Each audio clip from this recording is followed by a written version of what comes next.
लोकसभा चुनाव के लिए वोटिंग में अब सिर्फ 3 दिन बचे हैं। 19 अप्रैल यानी शुक्रवार को पहला वोट पड़ेगा और इससे पहले चुनाव प्रचार धीरे धीरे अब पीक पर पहुंच रहा है। प्रधानमंत्री नरेंद्र मोदी का फोकस सबसे पहले दक्षिण पर है, यह तो दिखाई है लगातार, क्योंकि वहां पर तमिलनाडु और केरल जैसे राज्यों में पहले और दूसरे चरण में वोटिंग है। और नरेंद्र मोदी का फोकस है, चूंकि बीजेपी को 370 पार ले जाना, एनडीए को 400 पार ले जाना, तो उनको पता है कि दक्षिण में अगर नंबर नहीं आए तो फिर यह पॉसिबल नहीं होगा।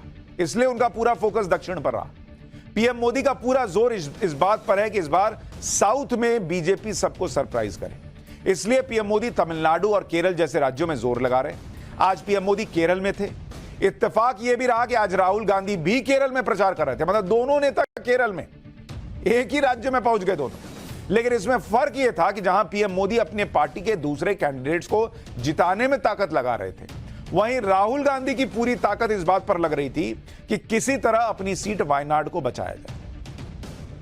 आज यही बात राहुल गांधी के बारे में पीएम मोदी ने केरल में कही भी कि कांग्रेस के एक बड़े नेता को तो यूपी की खानदानी सीट बचाना भी मुश्किल हो गया, तो उन्होंने केरल को अपना ठिकाना बना लिया। एक बार पीएम मोदी को सुनिए, फिर आपको बताऊंगा कि राहुल गांधी क्या वायनाड सीट पर इस बार जीत को लेकर वाकई में सेफ फील नहीं कर रहे हैं। कांग्रेस के एक बड़े नेता जिनको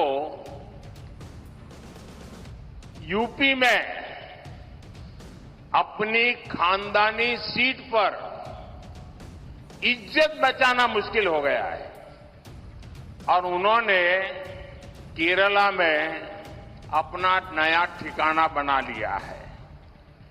चुनाव जीतने के लिए यहां कांग्रेस ने उस संगठन के पॉलिटिकल विंग से बैकडोर समझौता किया है जिसको देश में देश विरोधी प्रवृत्ति के लिए बैन किया गया है।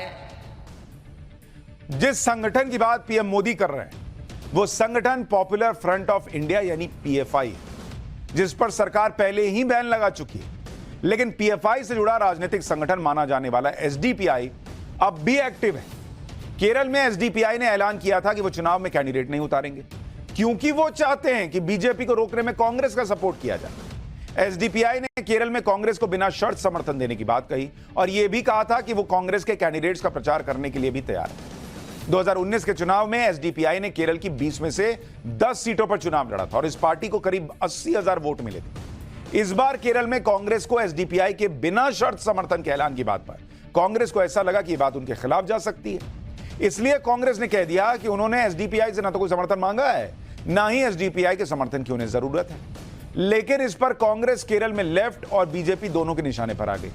दोनों कांग्रेस को इस बात पर लगातार घेर रहे हैं। दरअसल बीजेपी और लेफ्ट के अटैक के बीच केरल में राहुल गांधी के लिए इस बार का चुनाव इसलिए भी मुश्किल हो रहा है कि राहुल गांधी के सामने वायनाड में लेफ्ट ने बड़ा चेहरा एनी राजा और बीजेपी ने अपने प्रदेश अध्यक्ष के सुरेंद्रन को चुनाव में उतारा, जबकि पिछली बार यानी 2019 के चुनाव में लेफ्ट ने वायनाड में कमजोर कैंडिडेट उतारा था और बीजेपी की तरफ से भी कोई बड़ा चेहरा तो था नहीं। इसी वजह से 2019 में लेफ्ट के कैंडिडेट को 3 लाख से भी कम वोट मिले। एनडीए के कैंडिडेट को तो महज 78,000 मिले थे। 2019 में राहुल गांधी वायनाड में 7 लाख से ज्यादा वोट यानी करीब 65% वोट पाकर बड़े अंतर से जीत गए। लेकिन इस बार मामला अलग है। इस बार लेफ्ट की एनी राजा और बीजेपी के सुरेंद्रन दोनों वायनाड में जबरदस्त चुनाव प्रचार कर रहे हैं। पीएम नरेंद्र मोदी केरल में लगातार प्रचार कर रहे हैं। लेफ्ट और बीजेपी दोनों राहुल गांधी पर लगातार अटैक कर रहे हैं कि वायनाड को फुल टाइम सांसद चाहिए, ना कोई टूरिस्ट सांसद चाहिए, क्योंकि भाई राहुल गांधी वहां पूरे टाइम तो रहते नहीं है। तो लेफ्ट भी कह रहा है कि ये तो पर्यटक सांसद हैं भाई, आते हैं घूम के चले जाते हैं। इसी वजह से वायनाड में राहुल गांधी कोई रिस्क नहीं लेना चाहते। पहले वो नामांकन के लिए वायनाड गए थे और बड़ा रोड शो किया। आज फिर वो वायनाड पहुंच गए, वहां पर राहुल गांधी ने रोड शो किया।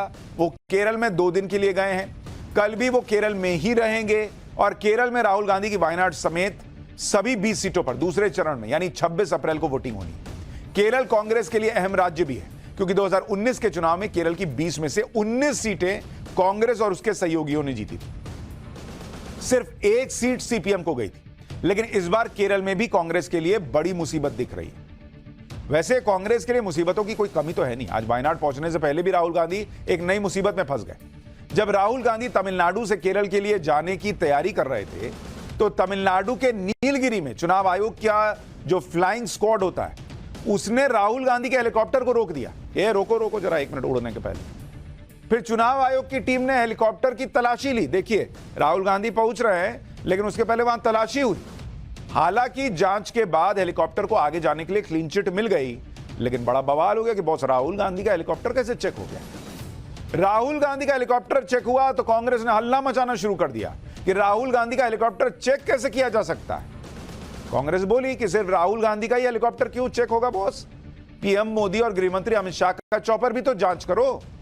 कांग्रेस ने कहा कि राहुल गांधी के हेलीकॉप्टर की चेकिंग से दिक्कत नहीं है, लेकिन पीएम और गृहमंत्री को स्पेशल कैटेगरी का स्टेटस तो मत दो। कुछ दिन पहले टीएमसी ने भी आरोप लगाया था कि ममता बनर्जी के भतीजे अभिषेक बनर्जी जिस हेलीकॉप्टर में जा रहे थे